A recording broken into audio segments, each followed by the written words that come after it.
مساء الفل عليكم. ناس كتير بعتت لي بتسألني عن دور الشنكوتي عزت في فيلم ثقافي. بيقولوا لي هو انت ايه حكاية الدور ده؟ الدور ده يعني وصل لك ازاي وعملته ازاي؟ واسم الشنكوتي عزت ده جه منين؟ وازاي طلع بالشكل ده؟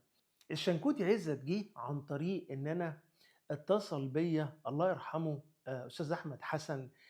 كان عنده كاستنج ايجنسي، وقال لي ان عنده مخرج بيحضر ليه فيلم جديد كله شباب، فعايزني اجي علشان اقابله.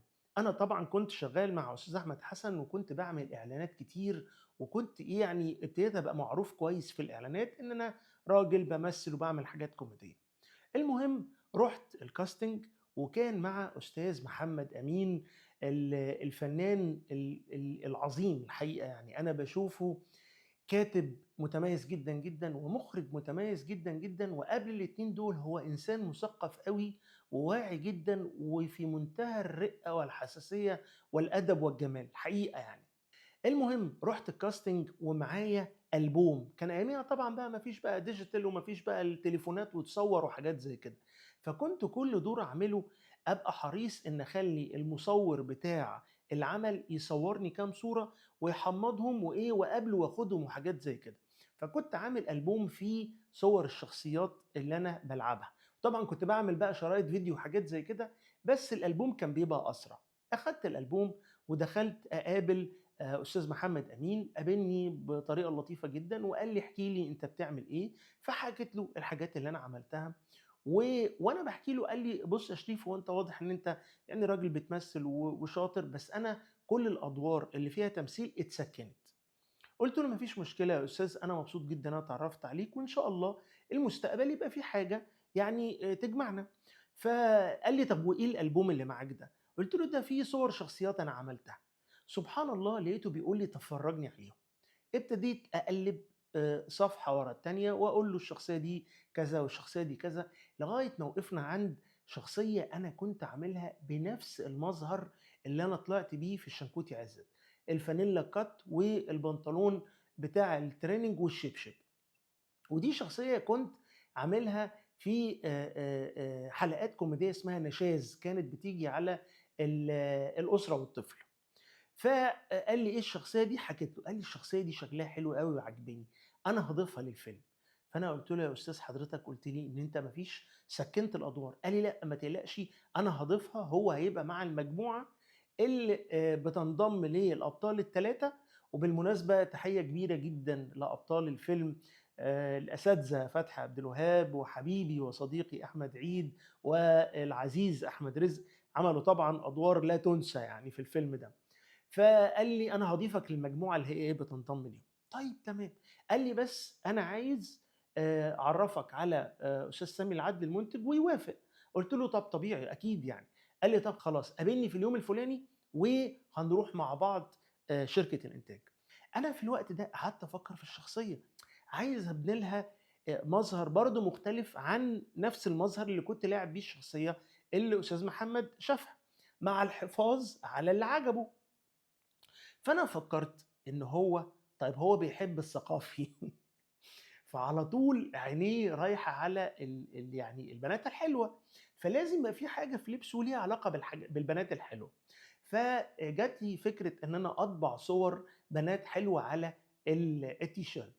وفعلا كان في واحد في الزمالك بيبيع مجلات اجنبيه، فرحت وقعدت ادور في المجلات الاجنبيه لغايه ما لقيت صور لصوفي مارسو وكاترين زيتا جونز.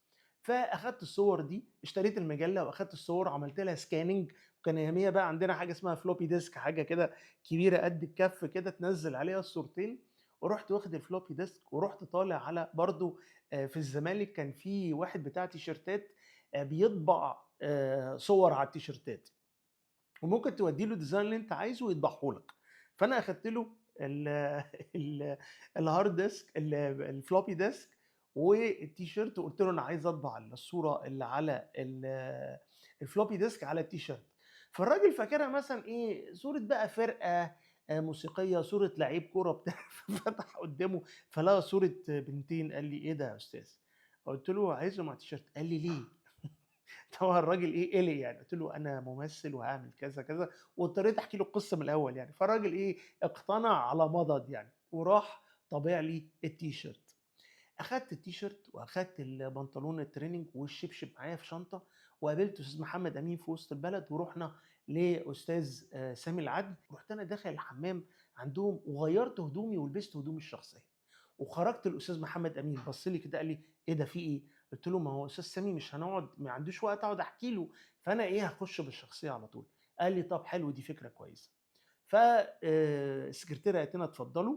ف استاذ محمد امين دخل له الاول، قال له انا معايا ممثل اسمه شريف حمدي هيعمل دور برضه نضيفه للمجموعه. قال له طب خليه يجي.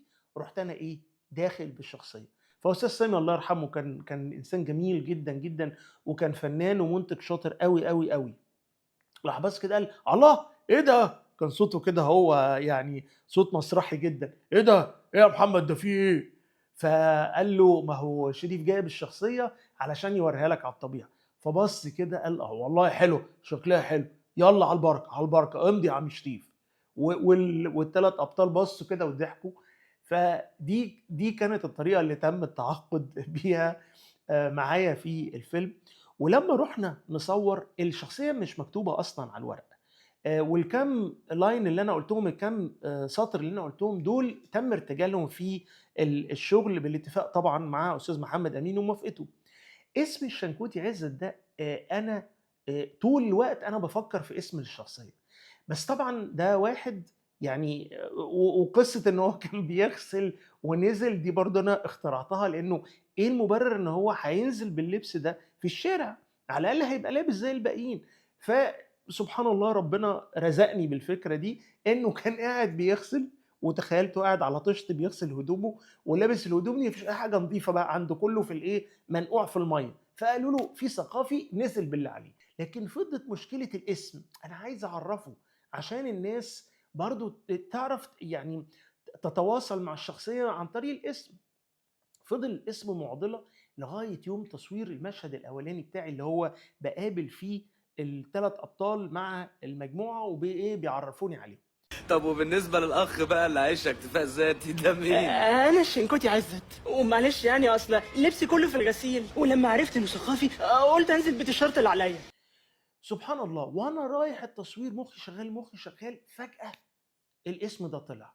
انا كنت عايز اسم غريب مش عادي، فالشنكوتي جه الاول، وعزت بقى ركبته عليه، قعدت اقول الشنكوتي احمد الشنكوتي كذا كذا، لغايه ما حسيت ان عزت في موسيقى الشنكوتي عزت. فلما رحنا التصوير وقبل ما نبدا تصوير المشهد ده، انا رحت للاستاذ محمد امين وقلت له استاذ محمد انا ممكن اقول كذا كذا كذا، انا الشنكوتي عزت ومعلش انا نزلت باللي عليا، انا كنت بغسل ونزلت باللي عليا لما عرفت انه ثقافي. قال لي حلو قوي الكلام ده، ووافق مشكورا جدا، وده طبعا سعة صدر منه، انا يعني بشكره عليها جدا جدا. وعملنا بروفا مع الثلاث ابطال، والثلاثه طبعا يعني بالكوميديا العاليه بتاعتهم راحوا مركبين على طول الافيهات اللي قالوها. وكان المشهد اللي تم تقديم فيه الشنكوتي عزت مشهد لطيف جدا جدا، والحمد لله لغايه النهارده الناس كلها بتكلمني عليه. وكمان في مشهد انا بحبه قوي، لما رحنا الأوضة وبنتفرج على الفيلم والفيلم ابتدى يشتغل، وأستاذ محمد كان بياخد رياكشنات كل شخصية من الشخصيات. فأنا قعدت أفكر كتير قوي في الشنكوتي عزت ده رياكشنه هيبقى إيه وهو أخيرا بيتفرج على فيلم ثقافي بيحلم بيه بقاله سنين طويلة. فجه في بالي إن هو لازم هيعيط من السعادة، يعني مش هيكون إمارات الإثارة العادية اللي بتتعمل يعني في أغلب الوقت، لا ده هو الراجل هيعيط، يعني الشاب ده هيعيط من كتر الفرح ان هو بيتفرج على ثقافي. فعشان كده يعني لو تتفرجوا هتلاقوه دايما اللي هو Cette croix a été créée pour reposer. وبعدين بيقول له معلش، بقول لاحمد رزق معلش ممكن ترجع الحته دي تاني. فاحمد طبعا بتلقائيته السريعه فرد برضه رد ما كانش في النص، طب خلاص ماشي انت هتعيط. معلش ممكن ارجع الحته دي؟ يا عم انت هتعيط حاضر. فكل ده ادى يعني رونق للشخصيه، خلاها انها عايشه لغايه النهارده الحمد لله بفضل ربنا بعد اكتر من 20 سنه، وخلى الناس مرتبطه بيها، وخلاها موجوده في كوميكس كتيره، وخلاها بتتشبه بشخصيات عامه كتيره. فانا اولا بشكر ربنا سبحانه وتعالى ان هو وفقني ان انا العب الشخصيه دي بالشكل ده، وبشكر طبعا استاذ محمد امين مؤلف ومخرج الفيلم، اولا ان هو عمل فيلم بالجمال ده وبفكره جديده تماما ما عدتش، لا عدت قبل كده ولا في ظني هتعدي بعد كده في السينما المصريه. وعلى سعة صدره ان هو تقبل كل الاقتراحات اللي انا قلتها، ولولاش كده ما كانتش شخصية الشنكوتي عزت طلعت وانتوا بتتفرجوا عليها ومبسوطين بيها. ويعني اتمنى كده اكون حكيت قصة كيف ولدت شخصية الشنكوتي عزت. ومساء الفل عليكم جميعا.